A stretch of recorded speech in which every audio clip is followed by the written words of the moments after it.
Стадион. Емисија за вашата вистина. Ангелов, дали се слушаме, Ангелов? Се слушаме. Како сте, добар ли сте? Вака да кажеме само, вие имате и воено искуство, тие што учествувале во војна, гледале како се гине, како се пука, како се урива, тие можат најдобро да кажат што значи војна и секако со целосна осуда на било која војна, било каде во светот, не само тука или во нашата околина. Повелете. Најпрво би сакал да кажам дека руската инвазија врз Украина не може да се оправда со ништо.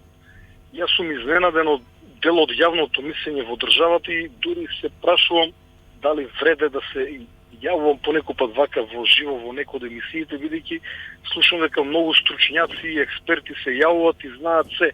Јас немам толку информација како вашиот последен слушател кој што објаснуваше во детали, но јас силно ја осудувам инвазијата на Русија врз независната држава Украина и за среќа нашата држава Македонија членка на НАТО, па во случај на напад на Македонија ние ќе бидеме заштитени со механизмите на НАТО, бидејќи напад врз било која држава членка на НАТО, воен напад врз било која држава значи напад врз сите држави на НАТО. Ангелов се измеша многу термини. Вие учествувавте во војниот конфликт 2001 година. Гледате, терминолошки и ние имавме проблеми. Дали е тоа, како сега, едни специјална операција, други инвазија, војна, кај нас дали беше војна, воен конфликт и така натаму и така натаму. Во Рачиново учествувавте во тој обид да се освои, односно да се избркаат припадниците на УЧК. Значи имате искуство и од, што би се рекло... Не да се избркаме. Молам, да, повеле. Требаше да го освоиме селото, не да ги избркаме. Требаше да ги совладаме. Да го ослободиме. Да се совладат или да бидат убиени или заробени, а не да ги избркаме, бидејќи нема каде да побегнат. А Рачиново беше блокирано од сите страни едноставно.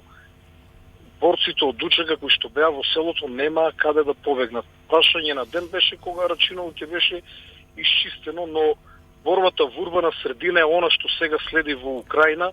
Да, тоа сакав да ја прашам. Имате тие улични борби. Искуството од Рачиново покажува дека ако се утврдени, напредувањето е многу тешко. Моето искуство е многу скромно и тешко споредливо со она што се случува во Украина, но конкретно во Рачиново ние бевме воено надмокни и од аспект на број на луѓе имавме многу повеќе и тоа добро обучени, добро опремени припадници и на специјалната полиција и на специјалните армиски единици. Користевме дури и авиони во неколку налети, борбени хеликоптери со голема разорна моќ, користевме тенкови, хаубици, повеќе цевни фрлачи на ракети, користевме буквално се што има една модерна армија и повторно нашето напредување беше исклучително споро. Без разлика што руската армија можам слободно да кажам дека е надмокна во однос на украинската и од аспект на техника и од аспект на луѓе, сепак не може целата руска армија да донесат во Украина. Значи во овој момент од оние информации кои што ги имаме во јавноста, во Украина се пред се професионалниот кадар на армијата, професионалните старешини, професионалните војници, иако се покаже дека настрада и одредена група на регрути. Јас верувам дека во Украина има мал број на војници на служување на воен рок, бидејќи нивното гинење, нивната смрт многу тешко поминува во државата, во Русија конкретно, но кога и да зборуваме за војна, кога и да зборуваме за разорнување, едно е кога вака јас сега ви зборувам од моето возило, седам на паркинг и зборувам со вас, вие седете на топло во студио, оној слушателот последен успеав да го слушнам, сигурно седе некаде на топло, има или кафе, чај, пиво, раке пред него. Се менува кога сте на линијата на фронтот, на првата борбена линија, кога околу вас фрчат куршуми и паѓат гранати. За мајката, која што ќе го изгуби својот син во неубавите години, е sejedno како ќе се нарече агресијата. Дали е специјална војна, дали е инвазија, дали е ваква или таква војна. Исто беше и во 2001 година. Како и да ја наречеме, како теоријата да определи она што се случуваше во Македонија во 2001 година, изгинаа луѓе и за семејствата на тие луѓе тоа е ирелевантно, а семејствата, но и самите граѓани го креират јавното мислење. Така што мој став е дека сега руската армија ќе заглави во големите украински градови кои што се по неколку милиони жители. Ние во едно Арачиново напредувавме исклучително споро, кој што има можеби неколку илјада куќи или нешто повеќе од 1000, замислете. Ама цивилите беа излезени во Рачиново, тоа е разликата. Тоа беше вториот дел. Во Арачиново имавме чиста ситуација. Борци на Лучака, дали биле 100, 200 или 50, може за тоа да се дискутира, но мала бројка на борци. Сега во овие големи украински градови руската армија се соочува со отпор на самите граѓани. Настана и таква поларизација и оние кои што беа граѓани релативно проруско ориентирани на почетокот на инвазијата, сега застануваат на линијата на одбрана на Украина, бидејќи не можат да оправдат ваков крвав пир, затоа што уништувањето што сега се случува во Украина нема да го надмине во наредните 50 на можеби 100 години. Ова е страшно што се случува покрај загубените животи, покрај големиот број на осакатени луѓе, ќе имаме уште повеќе осакатени загинати луѓе, имаме и огромно разрушување на зградите, на целата инфраструктура, така што штетата е непроценлива во овој момент. Гелов, околу тие улични борби, споменавте вие и тоа руско говорно, проруско, па и руско население се врати против Путин сега. Тоа е шок за војниците кои што се испратени таму.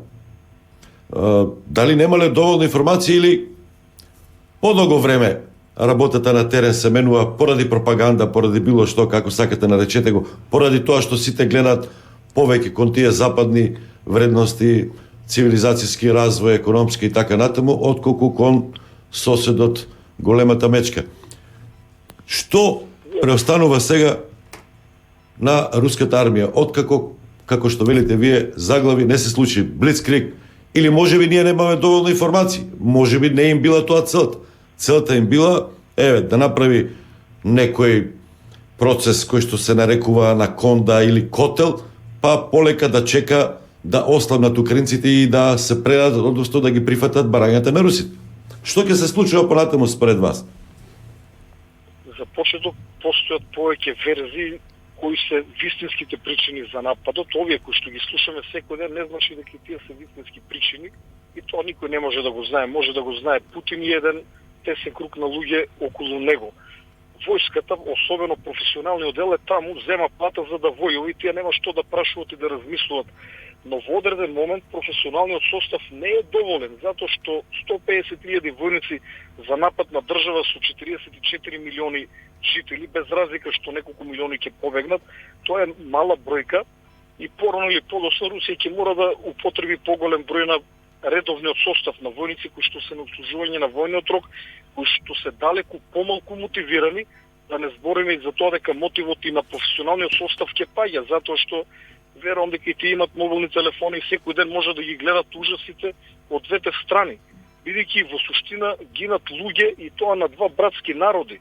Загинатите се загинати, оние кои што се совесни кога ги гледат сликите на разурнати згради, на загинати цивили, кои што секој ден бројот се зголемува и ќе биде уште поголем во следниот период. Тоа делува демотивирачки врз напаѓачите, додека ги разбеснува одбранбените, едноставно ги мотивира.